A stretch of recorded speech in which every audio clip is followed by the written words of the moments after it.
Yeah. All right. We're going to go ahead and get started with our last talk before lunch. Oh, and the CSU Spur folks reminded me that there is a cafe that you probably saw right when you entered where you can purchase lunch as well as having lots of donuts and chips. All right. Okay, so I'm so excited about our next speaker. We have Ashley Beck here, who is a deputy district attorney at the Denver DA's office. And so she started with the DA's office in 2013 and has held a variety of positions, including serving as the office's primary point of contact since 2018 for all animal cruelty investigations and case filings. In this role, she collaborates with the Denver Police Department and the Denver Animal Protection to ensure these cases are investigated, filed, and appropriately prosecuted. Ms. Beck routinely provides training opportunities for law enforcement and her peers on animal cruelty investigations and prosecutions and is published in the field. Ms. Beck sits on the board of directors for the Animal Assistance Foundation and the Colorado Post Board. So welcome, Ashley. Thanks so much for being here today. And Ashley is going to be giving a talk on evidence collection, report writing, and courtroom prep. You're clapping and you don't even know if it's going to be good or bad yet, but thank you for the warm welcome. I hate to be the one standing between you guys and lunch, so I will try to move through this fairly quickly. If you need to get up, please feel free. I take no offense to that. And if you have questions, don't be afraid just to raise your hand or interrupt as I go through. All right, evidence collection. When people hear evidence collection, more often than not, I think people think of, oh, what's the physical item that I'm going to collect and take back? And I want you to think about evidence collection far more broadly than that, because it is a lot bigger than just putting something in an envelope, marking it with evidence tape, and taking it to the Property Bureau. So what is evidence collection? When you go to a scene, what are you going to be collecting? Hopefully a lot of photographs. You can never have too many photographs. It takes hours to go through body-worn camera footage. It takes hours to go through surveillance footage. But a prosecutor or the prosecution team can flip through hundreds of photos in not too much time. So that is really a great way to capture evidence and to document the scene. Detailed reports. We'll talk about that in a minute in the next section when we talk about writing reports, but you're going to want to write very detailed and complete reports. That is evidence collection because you are memorializing what you are seeing. Measurements are huge, and it's something that a lot of people often forget. So when you're thinking again of evidence collection, think about how high is this chair, or how high is this bookshelf, or the kitchen counter that they claim the dog fell off of. Pull out whether you've got an actual tape measure or a yardstick, something like that, and take those measurements. It can be crucial in prosecuting a case and in rebutting any defenses that the defense team might offer. And don't just think of measurements in terms of scale. Think, what's the temperature inside and outside? What's the outside temperature? Stick your thermometer in the doghouse that's out there. Is that temperature the same? Is it hotter? Is it colder? Document that. And dare say, take a photograph of your thermometer if you can, just because that's additional corroboration of what you are writing down in that measurement that you are taking. If you're going into a hoarding situation, think about measuring the level of ammonia. Can you capture that? Can you document how many parts per million are in there? So think broadly when you're thinking about measurements. Witness statements. And I don't just mean going up and talking to somebody and then regurgitating that in your report. What I want you to think when you're thinking about witness statements is having somebody take a piece of paper, hopefully on official department letterhead, and writing down what they know, their relationship to the parties, what they saw, what they heard, what they smelled, things like that, because it's a lot easier when it comes time to prosecution for a DA or any investigator to impeach somebody with their own words, right? There's no wiggle room for them to say, I think the animal protection officer misunderstood what I said. Or I didn't actually say that, I don't know where that came from. I have no way to rebut that unless I've got a written statement in their own handwriting, signed by them. So carry paper with you. Even if it's a lined piece of paper and you don't have anything official, take it with you, turn it over to them and say, would you mind writing down what you just told me? It can be tremendously helpful. Neighborhood surveys. A lot of people don't do neighborhood surveys when it comes to animal cruelty offenses because they think, well, the dog was beaten inside the kitchen, the neighbors aren't going to know anything. The neighbors know something. So knock on those doors, talk to those people. Did they hear anything? Did they see anything?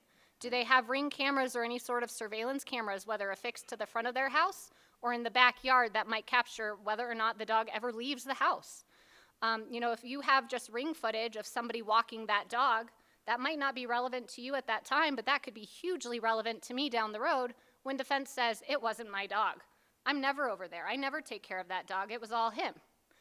The way to refute that is to show that every day at 6 a.m., that person is walking that dog. So again, think broadly. Talk to the neighbors. They likely know whether or not a dog lives there and who the primary caretaker is. Videos and surveillance footage. If you can, do a walkthrough with a video. I don't necessarily want to encourage you to take hour-long videos, but a 5-minute video as you walk through that scene. And guys, go ahead and come on in. I don't mind. Walk through that scene and just document it. At least you have it. It helps orient both the prosecution team, and ultimately, if it goes to trial, it helps orient the jury to see that, when you walk through that kitchen door and you take a right, you're into the living room, or what have you. It helps with the layout. Again, I briefly touched on the surveillance footage, but make the ask. I don't know, depending on jurisdictions, but you can send a notification through Ring. You can send a notification through Nest and go to all the neighbors and say, hey, if anybody has anything within this time frame on this date, please submit it to the law enforcement portal. It's a great way to collect evidence if someone's not home, for example, when you do that neighborhood survey. So think about doing things like that as well. Of course, physical evidence, and I'll touch on that in just a moment, but you're going to want to collect things that you think have a specific value that might not necessarily be conveyed in a photograph or in a video. Think broadly. Electronics, cell phones, call detail records. CDRs are call detail records. Again, this is something that I think a lot of animal cruelty investigations don't necessarily think about or go into, but call detail records and specific location data that can come from call detail records can put a person at the scene of the crime. So again, if you have kind of a whodunit case and people are pointing different fingers, maybe get their location information from their call detail records so that you can show actually, suspect 1 was all the way downtown working and suspect 2 was the only one that was home when this incident happened. So think big in terms of what you might get from cell phones and CDRs. Also on cell phones are social media posts, right? How many of you guys have animals, whether dogs, cats, or some other species? Probably the vast majority of you. How many of you have photos of them on your cell phone? How many have more photos of your dog or cat than your kids? Right? And how many of you post that on Facebook or maybe even LinkedIn or whatever the case might be? So think about, what's your Facebook profile, or do you have a Snapchat, an Instagram? That can all be great evidence to help show that this is the owner or the primary caretaker of an animal. And then, of course, perhaps the most obvious in a lot of these cases are veterinarian reports, x-rays, and diagrams, which can be crucial in proving up cruelty charges and potentially distinguishing between misdemeanor and felony charges in a lot of instances. I think most of you probably know this, but evidence collection as it relates to vet records. Of course, you can always do a search warrant, but you really shouldn't have to, and you don't need to waste your time because Colorado Revised Statutes 12, 315, 119, 2A2 provides that veterinarians shall provide you with their reports and any accompanying photos or x-rays, provided you are investigating an animal cruelty offense under Chapter 18, Title 9, or Title 18, 189-202, or if you are a Bureau of Animal Protection agent. So they have to give you those items. Usually they are willing to comply, but there are often many circumstances where they don't want to be part of an investigation because they don't want to turn over their client, right? They have that client relationship. They don't want to be seen as necessarily assisting law enforcement because maybe they don't think this really happened or this is the person that did it. So just kind of have this in your back pocket. You can point them to it so that they will hand over those records with ease. All right, physical items.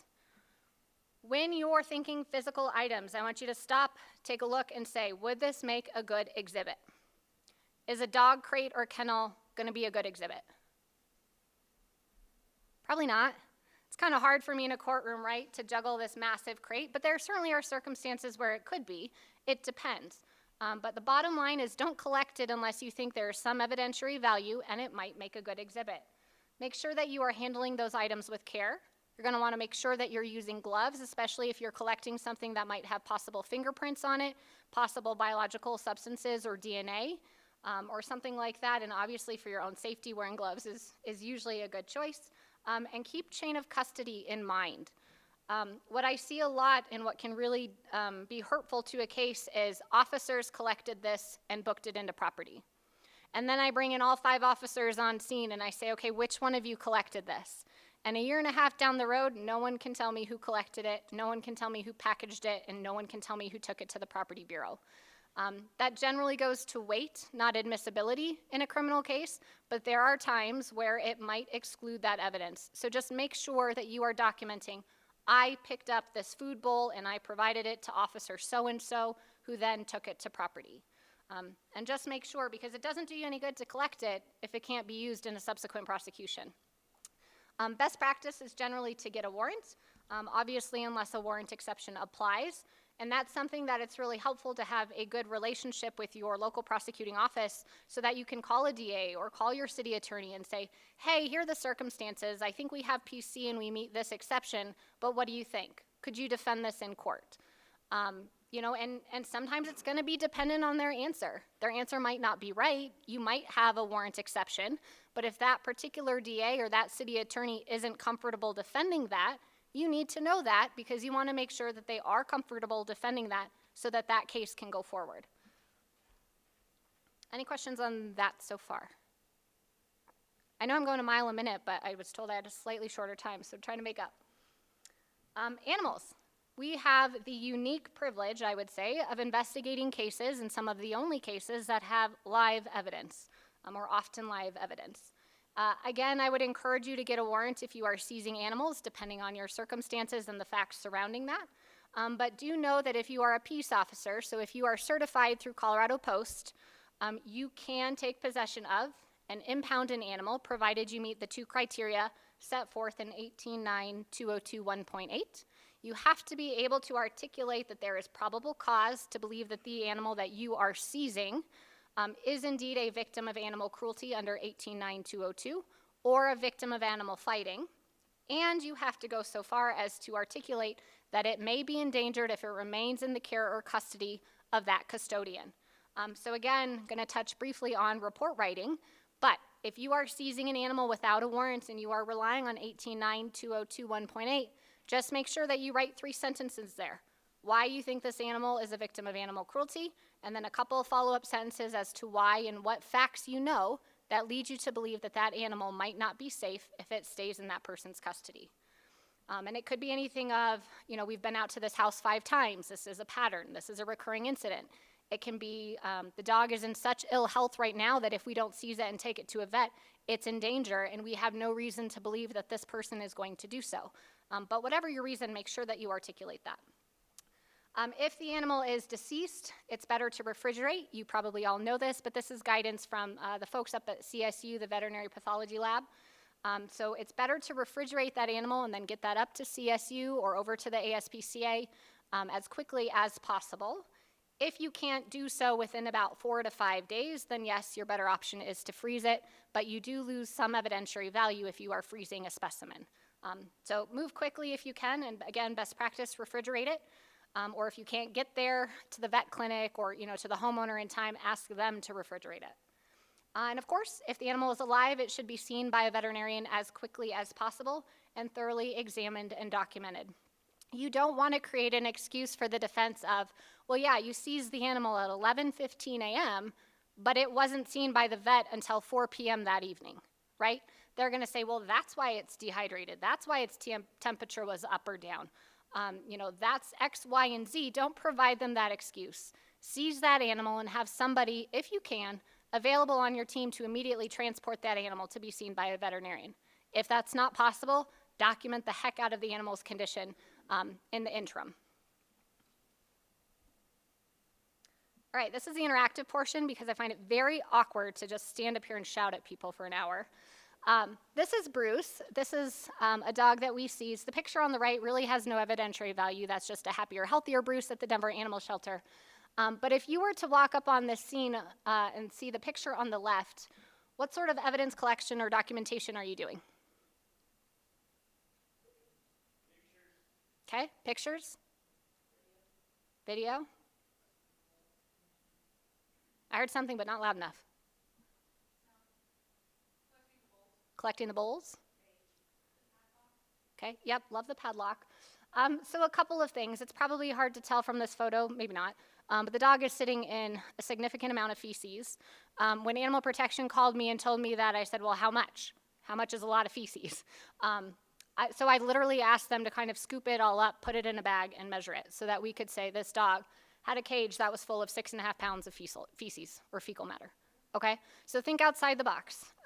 You might not collect this entire cage because it's a fairly large cage, but maybe you take some sort of Sawzall or something and you cut those hinges to show that they were so acidified with urine that you couldn't even open the hinges, right? What's that go to? The fact that this dog hasn't been out of this kennel, okay? So if you can't take the whole thing, think about documenting the whole thing and then potentially taking parts of it, because I would love to stand up in front of a jury and be like, folks, this doesn't even open, right? That's powerful. I think that's all on that. Good job, guys. And I'm sorry, I should have predated this. I know there's a few folks who might not love to see these pictures. I know a lot of you do all day, every day. I didn't put any that are super egregious, but there are a couple of photos of cases in here. So this is Hero. Hero was a 12-year-old German Shepherd that was adopted out about 2 years prior to our suspect. Well, our suspect adopted the animal out, had it for about 2 years.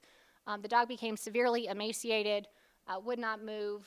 We had some neglect concerns from neighbors, and ultimately had to euthanize Hero because she had a pretty significant tumor that you can sort of see on her belly and dorsal area there.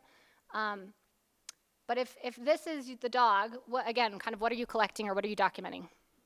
And I don't know if you can tell from the towel pictures, but fur? Yeah, the condition, right? It's moist, it's filthy, it's matted. This dog also had a significant flea infestation, which you can't really see from the photos. So while some people might pick off every single flea that they see and put it in a vial or something, you're probably better off maybe taking a picture of that towel to show the filth that this dog was languishing in. And then the one that doesn't really seem to be coming through that closer up has about 7 or 8 fleas that you can actually see on that towel. So you can document the volume there, because if that's what transferred to that towel, you can only imagine the number of fleas that are on that dog. So again, photos, videos can be great. You don't necessarily have to count every flea, but try to take multiple photos in multiple areas of that towel to really get through to your prosecuting attorney as well as your jury, kind of the condition of this dog. All right. Totally forgot this one's name. But here's another case. This dog had some broken bones. And the owner's excuse when they took it to the vet was, well, I think she jumped off or fell off the couch. I don't know what happened. I wasn't home. As we all know, that's probably a fairly frequent defense that you hear, or some sort of excuse of, the cat fell off the counter and broke her bones. While it's possible, it's generally pretty unlikely. And so what might you do if you respond to that scene and that's what someone tells you happened? You got it. And that's exactly what we did. In multiple areas, and it's hard to see in these pictures, so I would have loved a yardstick or zooming in a little bit closer on those particular numbers, but they measured everything: the height of the seat, the height of the back, any area that the dog could have jumped off of. And while in and of itself that doesn't prove or disprove what happened to the dog, it makes it so that I can then go to a veterinarian who I will qualify as an expert, and I can say, hey, based on your 20 years in veterinary practice, have you ever encountered a scenario, or are you aware of any studies where a dog would accrue enough force to break its legs from a height of 15 inches? No? Okay, what about 28 inches?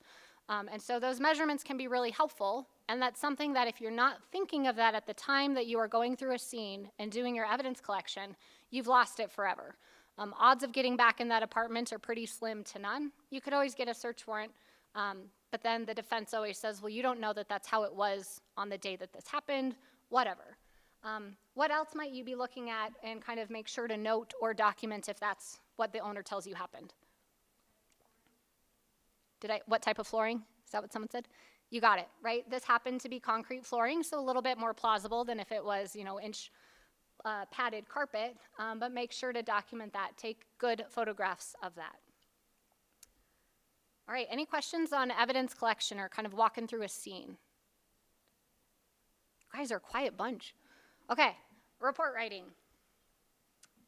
I want you to think when you sit down and you are writing that report, think, if this goes to trial in a year, what am I going to need to remember? And it might be plain as day when you are out on that scene and you're thinking, this is the most egregious case I've ever seen. There's no way I'm ever going to forget this. I can guarantee you in a year and a half, it is going to blur with any of the 75 to 100 cases that you've already dealt with, and you are going to forget some things. So try to document everything, even if it seems at the time like it's the most obvious detail that you would never forget. Starting with the basics, write your own report. This sounds absurd. You're all sitting there going, obviously, but I can't tell you how many cases I get, not necessarily with animal protection, but it could also be sworn officers, where they're in a two-man car or two-person car, and they're just copying the statement of their partner because they saw the same thing, they responded at the same time, right? There is nothing worse that you can do for your credibility, both with the prosecution as well as with the jury. So make sure, even if you think you guys have the exact same observations, that you're writing your own report. Can you talk about it? Can you confer? Sure, in the sense of you're doing your investigation together, but don't say, hey, did you put this in your statement? Oh, I should write that too, right? Because the more similar they are, the less credible you are, because we are all unique individuals who see things differently, who perceive things differently, who take note of different facts. So just make sure that you don't go into that temptation to avoid overtime or to get a case done quickly, that you're just copying and pasting. Include the basic facts. How many of you guys have ever heard of Loved? Couple, okay? So that's basically what DAs use to not screw up when we're going to preliminary hearing and we have to prove the basic elements of a crime. And Loved stands for location, offense, venue, identification, and date. So make sure that your reports include each of those facts, because that's ultimately what we need to prove in order to get beyond a preliminary hearing in a felony case, but obviously beyond proving a case in any level, whether it's misdemeanor or felony. And make sure that you document the correct location and do so with specificity. You know, we responded to this apartment complex. Doesn't cut it. Write the address, write what floor, write what unit. Heck, maybe even write that it was in the northwest corner of the building. That helps orient your prosecution team, that helps orient a jury. For the offense, think of the elements that you might try to prove. So if you're responding to a neglect case, think, what do I need to show neglect, knowingly or recklessly? How do I prove those facts? How do I ask questions to get to those? So use the offense that you are investigating to kind of guide your investigation so you know what questions to ask, what evidence to collect, what to document or write in your report. Venue is going to be whatever jurisdiction you're in. Identification, think, how do I identify the suspect? Who can identify the suspect? Is there a witness that saw this happen? Great. Did she say it was that guy? If someone says it was that guy right there, is that good enough? Sometimes, but really what I want is a DMV photo or some sort of identification that has been printed out with no identifying information provided to that witness, and then, hey, do you know this person? Okay, who do you know this person as? Is this the person that you saw, stabbing the dog? That really gets you a solid identification, because in a year and a half down the road, when I ask that witness, do you see the person that you saw commit this crime in the courtroom today? They might say no, because maybe that person has changed. But if you were there and you printed up a photo or you've got some way to identify him, I can then call you and say, when you were on scene and she pointed out the individual, did you provide her a photograph? Did she identify that person as the individual she had seen, right? And it cleans that right up. Date, make sure your dates are right. We have a lot of problems with that between 2022 and 2023. Can I usually figure it out when I'm reading or filing a case? Yes. Are there times when it matters? Yes. Sometimes people type 1/1 instead of January, and now I'm confused thinking something happened in November. So just make sure that you have an accurate date, time, and location. Note any other professionals on scene. Are you the only one there? If yes, document that. If there's 3 or 4 other people, to include, the Denver Fire Department and Denver PD, as well as Denver Animal Protection, note that. And if you can, get their names, so that if they don't write a statement, prosecution can follow up with them down the road and say, hey, my understanding is you responded to this scene as well. I don't have a statement from you or any BWC. Do you have any of that, right? That helps us avoid a discovery, helps us fulfill our discovery obligations, but it also can provide additional evidence that is helpful. Identify and name any witnesses, victims, or suspects. Again, this seems like fundamental basic information, but more often than not, I've seen reports that the suspect's sister arrived, or I talked to his nephew and the nephew said this, and I'm like, great, who is the nephew? I really want to follow up with the nephew. I have no way to figure that out unless you at least give me a name. If you can give me a name and date of birth, all the better. I'll love you forever because I can actually identify that person quickly. But try to get names. They might not always tell you. You may not be able to compel them depending on the circumstances, but if you can, ask for a first and last name, or at least a first name, so that we have something to go off of. And then describe their relationships to each other and to the animal. Just as it doesn't do me any good to say his sister arrived or her niece arrived, it doesn't do me a lot of good to say, and then Joanna arrived. I need to know, who is Joanna? How is she related to these people? Is she going to be biased one way or the other? You know, is this a spouse? Of course she's going to defend husband or wife. Or is this a child? Maybe that child doesn't want to see mom or dad get into trouble and is going to backtrack. But I need to know those relationships. So think about that too when you're writing your reports. Perhaps the most obvious that I'm not going to talk too much about, identify and describe the animals. More important if you're responding to a scene with a number of animals, but make sure that you are writing in your report specific ways to identify those animals, whether it's by breed, species, coloring. You know, was one wearing a pink collar, one was wearing a blue collar? Identify that, so if I'm looking at photos in conjunction with reading your report, I know which dog you're talking about when you're describing certain ailments or whatever the case might be. You might also take photos with a little placard, you know, that say this is Fuzzy, this is Bonbon, this is whoever. Explain and justify your conclusions. This is really important, and no one wants you guys to be sitting there for hours writing page after page after page of report, but we need to understand how you reach your conclusions. And if we don't, that's a flaw in your report writing. So don't just go to a scene and say, you know, the dog was starving. How do you know that? Have you been with that dog for 3 weeks and seen that nobody has ever given it more than a cookie in the morning? Probably not. What are you basing that off of? Right? The body condition score. Did you feel the animal? Could you feel its vertebrae? Identify and articulate how you are getting to that ultimate conclusion that the dog is malnourished or it's starving or whatever the case might be. Anticipate defenses when you are writing your report. I don't want you to sit there and be on the defensive and think, all right, I need to put anything and everything under the sun under here. But there are sometimes cues during your investigation where you can probably figure out what the defense is going to be.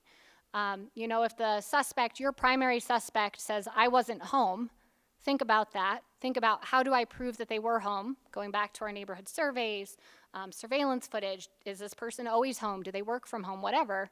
But think about, how do I prove that? And then put that in your report. You know, I don't have a clue how the dog broke its legs. I have no idea how my cat has 4 shattered legs. Just no idea. I can't imagine. Go through that kitchen and, again, document the height of the counters. Document things like that.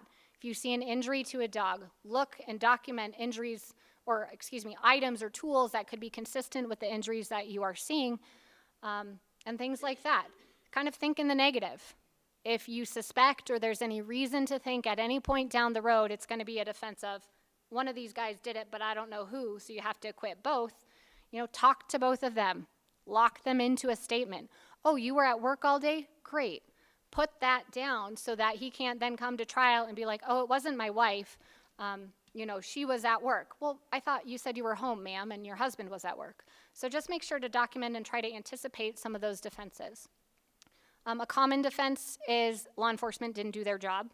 So I'm hoping that all of these tips and tricks will help you to do a very thorough job so that you can gut that defense from the beginning. Again, the more thorough your photos, your scene documentation, your report writing, the better off you are. Don't use acronyms unless you spell them out first. So BCS, to your prosecutor who has never handled one of these cases, means absolutely nothing. And if you just Google BCS without context, it's not going to get you very far way along figuring out what that is. So write body condition score or scale. And then parentheses BCS, or body worn camera, then parentheses BWC. You only have to do it once, but give people a clue what you're talking about. Be complete. Include the good, the bad, and the ugly. We don't want to have you, approach a neglect or a mistreatment case and say, well, the dog didn't have any nutrients, but there's a bag of dog food in the corner over there, but you decide, well, that doesn't really fit the narrative that this dog is starving, so I'm not going to put that in there. Put it in there. I'd rather know that there was some dog food in the corner because defense is probably going to show me pictures of that bag and I'm going to say, where did that come from? I had no idea that was there, and that's the worst thing that can happen. So whether you think they're facts that are good for you, bad for you, indifferent, please take a moment to jot them down. And proofread for typos and mistakes. Again, it just makes you look more careful. It makes it look like you're invested in your cases and that you care about these things and you're not just rushing to get a report out and hit send to send off to your supervisor. All right, report writing, use your senses. This is my favorite slide. I really want you, when you go to a scene, and then also when you are writing your report, to literally stop and think, what did I see? What did I hear? Was the dog crying? Was it barking incessantly? Was it totally silent? What did it feel like? What was there to touch? What did I smell? Was the ammonia so strong that I had to back out immediately because I started to gag? And then taste. I'm hoping none of you are tasting anything at any of your scenes, but in the event that that arises, please document that as well. But it's a way to slow down, and quite frankly, it's the way a lot of prosecutors go about our cases with witnesses because it does jog that memory recall to talk about what you heard, what you saw, what you felt. So this is Scarlett. Scarlett was found in a bathtub in this position. How would you go about kind of describing this scene?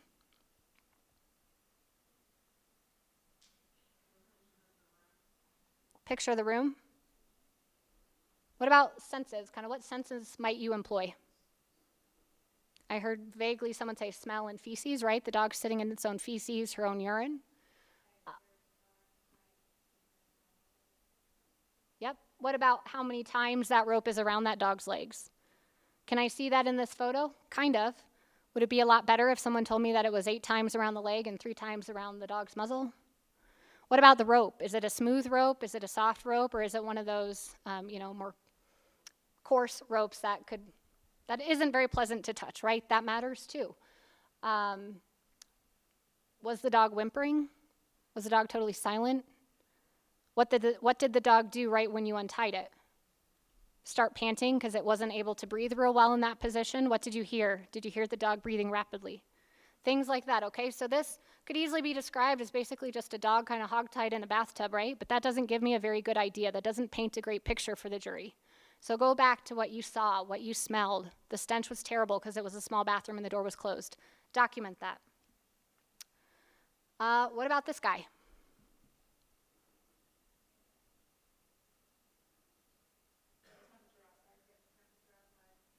Yep, so there's a dog out in the cold. But is that a very good statement? Probably not. You could go into more detail. This is one of my favorite statements ever, so I put it up here. And in case you can't read it, it just says, I observed a short-haired brown male dog in the backyard which appeared to be chained. The chain was around a piece of black PVC pipe which was protruding from the ground. The length of the chain from the PVC pipe to the dog was less than 3 feet. The animal was unable to enter its wooden doghouse. The animal's ribs could clearly be seen through its coat, and its individual vertebrae were visible along its back. Detective watched as the animal spun in circles quickly. The detective noted that the animal was shivering and eating snow while circling on its small length of chain. There was no source of water visible. Snow was falling, and the ambient temperature, according to an external vehicle thermometer, was 22 degrees Fahrenheit. And then go on to say, how long the dog was out there, things of that nature. A lot of people say a picture is worth 1,000 words. And that is true, but if that is true, a picture coupled with a great statement is worth 1,000,000.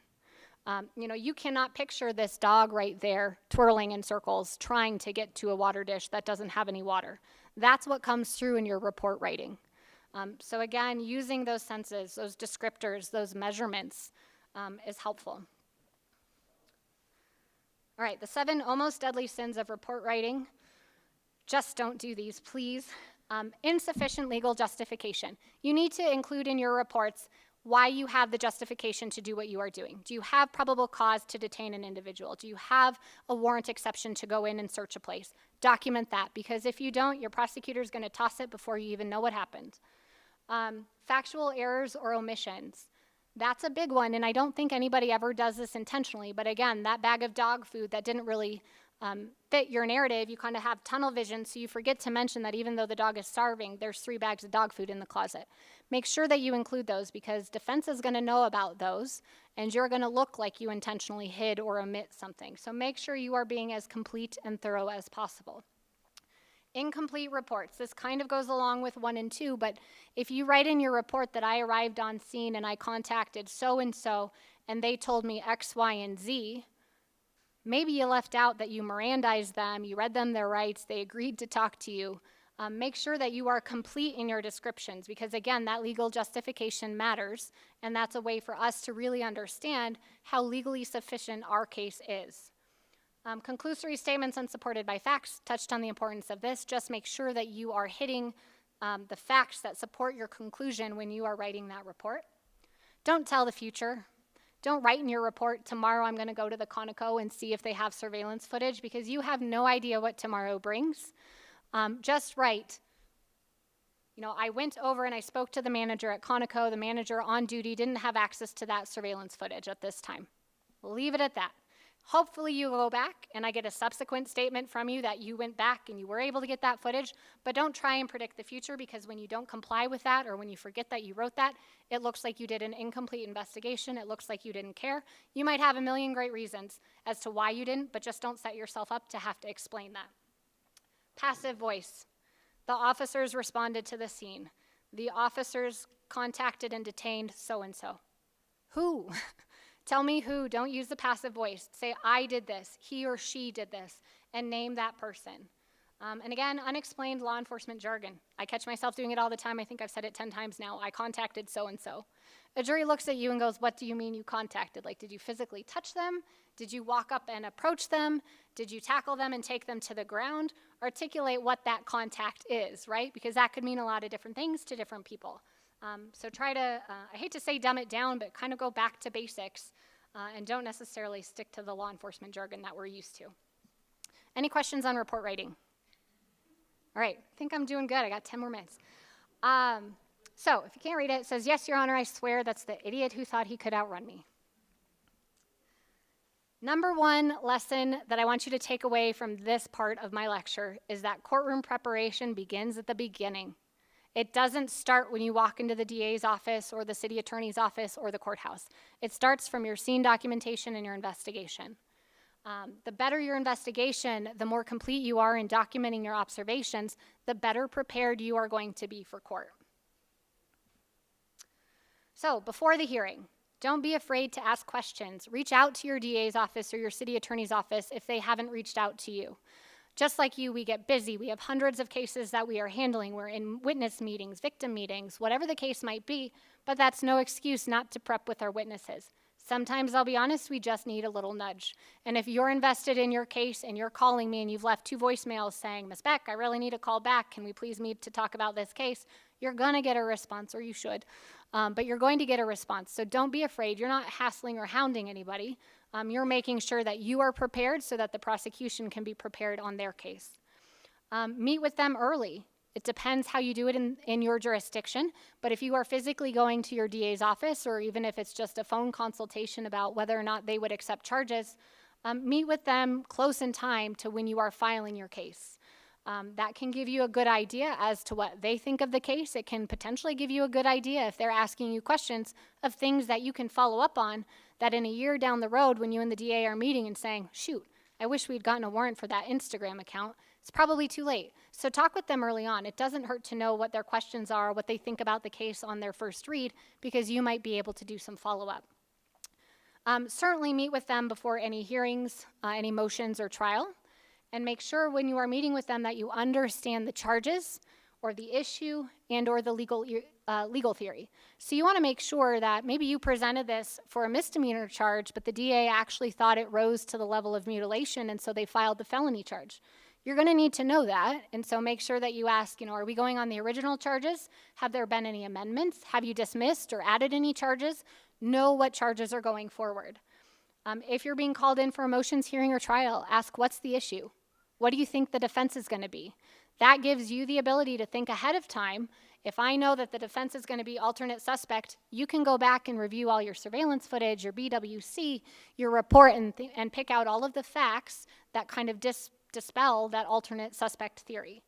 And then make sure you know what legal theory that the prosecution is going on so that you don't go off on a tangent over here about neglect and mistreatment when the DA actually charged, a volitional act of torture or something.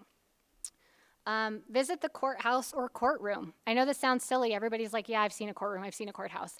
There's nothing more awkward than walking in and seeing, being in a different courtroom than you're used to and then having to fumble your way up to the witness stand because you started to turn left when really you needed to go right to go around the prosecution table.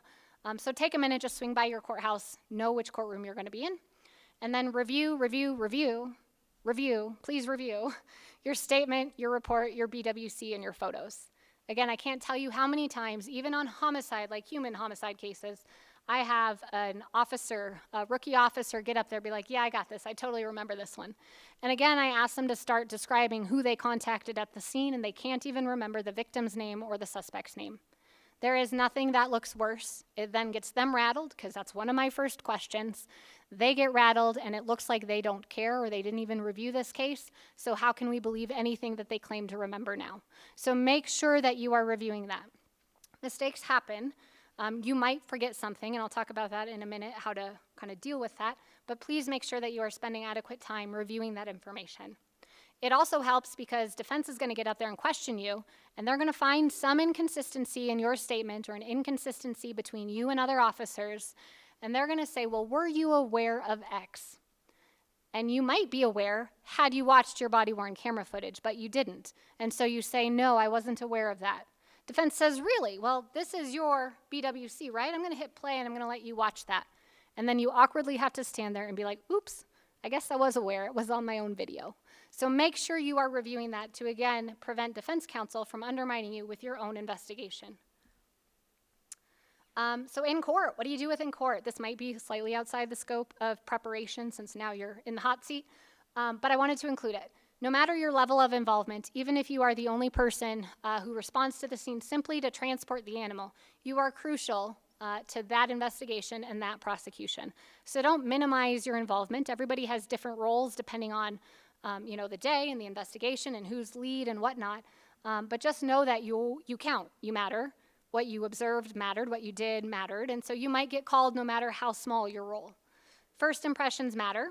Dress nice. Talk to your jurisdiction, talk to your DAs or city attorneys and say, hey, is it better for me to appear in uniform or should I appear in a suit? And I hate to say this, but in today's climate, it matters and it's somewhat jurisdiction dependent. If I have an assault on a peace officer in Denver, I'm going to ask that officer not to wear his uniform, right? It humanizes him. It's a sad state of affairs because nobody should care what you're wearing, but it does. If I want you to be an expert in something, I definitely want you in your animal protection uniform. You look official. You look like you know what you're doing. And so that might bolster you, but I won't say that in court, but that might bolster you a little bit. So just ask, should I come in a suit? Should I come in my uniform? Be on time. The last thing you want is the DA having to make a record in front of the jury that says, Your Honor, I'm so sorry. I'm waiting on my next witness. Can we take a 5-minute break? Does stuff happen? Yes. Do you get called out real quick and you weren't expecting to the morning of trial? Sure. That's fine. But if you can avoid it and make sure that you are on time, please try to do so. Be clear and concise in your answers. Answer the question asked and only that question. If I ask, what was the temperature outside? I don't want you to say, well, it was 95 degrees outside, but inside the doghouse it was 220 degrees, enough to roast a ribeye. I just want you to say what the temperature was outside. Make me do the work. I will follow up with, okay, so you said it was whatever temperature outside. Did you also check to see the temperature inside the doghouse, right? Make me do that work. That's my job, is to elicit that information. But maybe there's an evidentiary ruling you don't know about where judge said I can't ask the temperature inside the doghouse. And maybe you just caused a mistrial because even though I asked you the outside temperature and nothing about the doghouse, you decided to throw that in. So listen to the questions and make sure you're only answering those questions and make your DA or whoever is asking you the questions do their job. All right, the 7 almost deadly sins of testifying. Don't downplay your training, knowledge, or experience. You guys are the professionals. You are the experts in this case. Even if you are not necessarily designated an expert, you have an expertise that your average civilian does not have. Would you agree? right? You're sitting here for 2 days learning about stuff, so don't downplay that. On the flip side, I should have put this on here, but don't overplay it either. Maybe you have a veterinary background, but if you don't get into the vet-like stuff, right? Leave that for the vet. Not knowing the fundamental facts. Again, I ask you, to what location did you respond, and you don't know. Or I ask you the name of the dog or who you contacted, and you don't know. Again, that hurts your credibility. That makes you look suspect in terms of anything else you subsequently remember. Well, why would they remember that really good detail for the prosecution, but not remember this more mundane fact? Not listening to or responding to the questions asked. Again, just briefly went over that. So make sure you are listening, especially if they're defense questions, but regardless of who's asking questions, make sure you're listening and tailoring your answer accordingly. Changing your demeanor between prosecution and defense questions.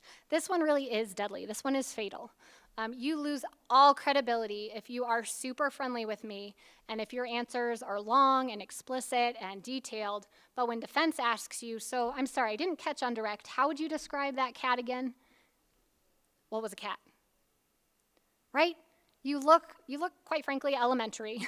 It happens. People don't always like the defense. Maybe you don't like your prosecutor, so you're short with them. It could go either way. But just make sure that you're being cordial to whoever is asking you questions, because it goes a long way, again, in your credibility. And while the case might not hinge entirely on you or your testimony, you're going to be a big part of that. So just make sure you're being respectful to both the defense and prosecution. Don't take it personally. Whether prosecution or defense, there are times where I have to impeach my own witness, point out errors in their investigation. That's not because I want to make fun of them or humiliate them in front of a jury. It's for one purpose and one purpose only, and that is to try to prove my case and get the right outcome.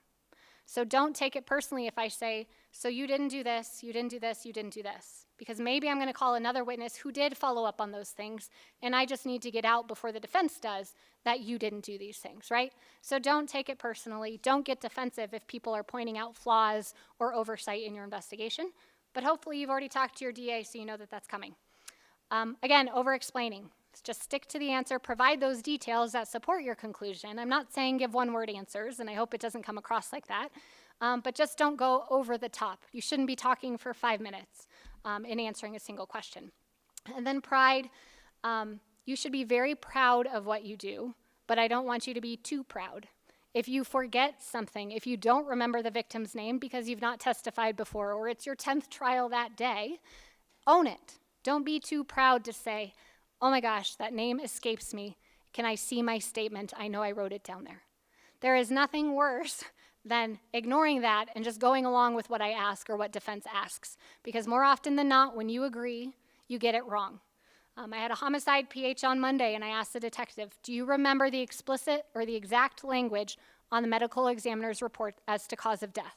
He says, yeah, I think it was something like X, Y, and Z. And I was totally wrong. And I had phrased the question that way, thinking no one's going to say I remember the exact specific language. So surely he'll give me a bone and say, I don't, but if I could see the ME's report, I could give it to you.